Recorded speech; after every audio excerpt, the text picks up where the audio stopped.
Coucou tout le monde, c'est Nolwenn, je vous souhaite la bienvenue sur Nono TV. J'espère que vous allez bien, moi ça va très bien. Je ne sais pas si ça vous intéresse, mais bon, je vais très bien. Les gars, pour ceux qui ne le sont pas encore, je vous invite à vous abonner. Pour tous les autres, déposez un petit like. Ça ne vous coûte rien, ça ne vous prend même pas une seconde. Déposez un petit like et on continue la vidéo. Aujourd'hui les gars, je vais vous faire une vidéo pour vous donner le top 5 des universités en Italie en ce qui concerne les études d'ingénierie. Les gars, vous savez que je suis ingénieur, donc franchement...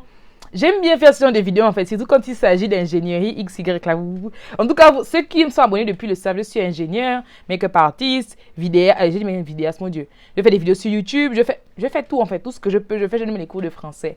Bref les gars, le top 5 des universités. On quitte du 5e au premier en fait, ordre décroissant, non oui, ordre décroissant. Du 5e au premier. En 5e position, les gars, nous avons l'Université di Bologna, plus précisément Alma Mater di Bologna. Encore une fois, Bologna. En fait, moi-même, en faisant souvent ce genre de recherche, je suis surprise. Pourquoi? Parce que Bologna, comme je l'ai déjà dit peut-être 2 ou 3 fois ici, c'est pas franchement une ville qui est très connue. En fait, quand on dit Italie, on pense souvent à Milan, on pense à Rome, on pense à... comment on appelle l'autre qui est chercheur, la Venise. Mais Bologna n'est pas forcément la première ville qui nous vient en mente. Voilà pourquoi je dis souvent que venir étudier en Italie n'est pas la même chose que venir en Italie pour les vacances. Quand vous voulez étudier en Italie, les choses sont complètement différentes. Mais bon, si vous voulez en savoir plus, réservez une consultation avec moi.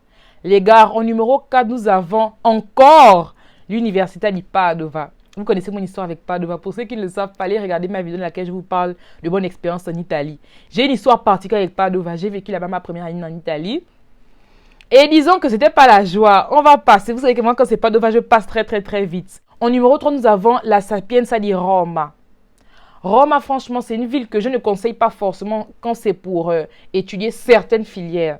Mais lorsqu'il s'agit d'ingénierie, Roma est au podium en fait. Il est en top 3. Il est en numéro 3 dans le top 5, pardon. Alors, si vous voulez étudier ingénierie en Italie, Sapienza di Roma peut être une option. Après, c'est vrai qu'il faut voir également le coût de la vie. Il faut voir la vie en général là-bas. Il faut voir les dépenses à faire. Il faut voir le côté bourse également parce que c'est très important, surtout pour nous les étrangers. En numéro 2, les gars, ça m'énerve parce que le numéro 2 et le numéro 1, en fait, ce sont deux universités qui sont quasiment pareilles, mais qui ne... En fait, il y a une petite guerre entre les deux, en fait. En numéro 2, nous avons le Politecnico di Torino, c'est-à-dire l'école dans laquelle je suis en train de faire en ce moment mon Master of Science.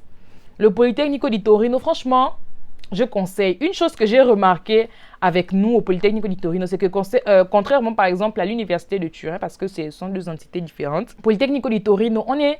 Franchement, c'est même pas parce que j'y apprends, hein, mais le Politecnico di Torino, on est très rangé. Nos profs sont corrects, hyper disponibles. Franchement, si vous voulez venir en Italie pour étudier ingénierie, je vous conseille vivement le Politecnico di Torino. On ne me paye pas pour faire ça. Hein. Je vous donne ces informations-là comme ça en gori parce que je veux votre bien en fait. Et je me suis très bien sentie au Politecnico di Torino. Sachant que mes 2 premières années, j'étais à Genova.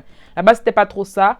Mais franchement, quand je suis arrivée ici, j'ai compris pourquoi le Politecnico di Torino est l'une des meilleures universités en Italie concernant l'ingénierie. En numéro 1, Politecnico di Milano. Je suis obligée d'avouer, là-bas, les gars, j'ai même déjà discuté avec des personnes. J'ai une de mes connaissances de classe qui était à Milano. Elle a fait son Bachelor of Science là-bas. Elle est venue au Politecnico di Torino pour faire son Master of Science parce que la filière qu'elle voulait faire, il n'y avait pas ça à Milan. Et elle-même, elle a dit en fait qu'elle avait une grande différence. À Milano, je suis obligée de l'avouer, c'est beaucoup plus pratique. Ils font... alors qu'en Italie, l'Italie, c'est un pays dans lequel la plupart des étudiants se plaignent de ça. En fait, il n'y a pas trop de pratique. Mais au Politecnico di Milano, ce n'est pas le cas. La BEM disait que c'était beaucoup plus pratique, ils allaient beaucoup plus sur le terrain. Donc, tu as l'argent. Tu es prête à vivre dans une gigantesque ville comme Milan, les gens à gauche, à droite, les métros toujours pleins. Et tu veux faire ingénierie en Italie, viens mon gars, réserve une consultation. Mais je te dis déjà que je vais commencer par te conseiller le Politecnico di Milano. Si tu as le gain. Non mais plus sérieusement. Politecnico di Milano, Politecnico di Torino se valent. Franchement, même qui sort numéro 1 là, laissez ça. Les deux se valent. Honnêtement, je vous le conseille. Mais bon, pour ton cas précis, pour le pays dans lequel tu es, pour tes finances, je te conseille de réserver une consultation avec moi pour que je puisse exactement te dire quelle est la voie à suivre. On se dit ciao à la prochaine pour un nouvel épisode sur Nono TV.